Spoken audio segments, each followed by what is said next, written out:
Kumusta mga kaibigan, maligayang pagdating sa aking channel. Sina Burek Burkay at Ozgie Yajez ay kamakailan lamang ay ipinakita sa gitna ng isang pinainit na debate. Nagtataka ang mga tagahanga ngayon.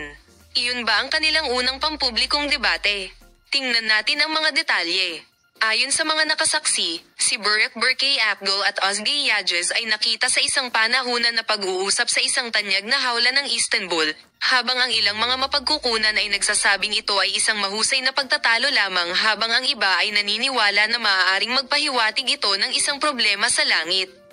Ang social media ay inalog sa pamamagitan ng haka-haka. Ang mga tagahanga ay nahahati sa dalawa, sa mga tagapagtaguyod ng mag-asawa at sa mga nagtatanong sa iba. Maaari ba itong maging isang talakayan ng isang normal na mag-asawa o may mas malalim na nangyayari? Ano sa palagay mo? Ito ba ay isang hindi pagkakaunawaan o mayroon kang mga bitak sa mga relasyon? Maaari mong ibahagi ang iyong mga komento sa amin. Magpapatuloy kaming bibigyan ka ng mga detalye. Paalam na makita ka sa mga bagong video.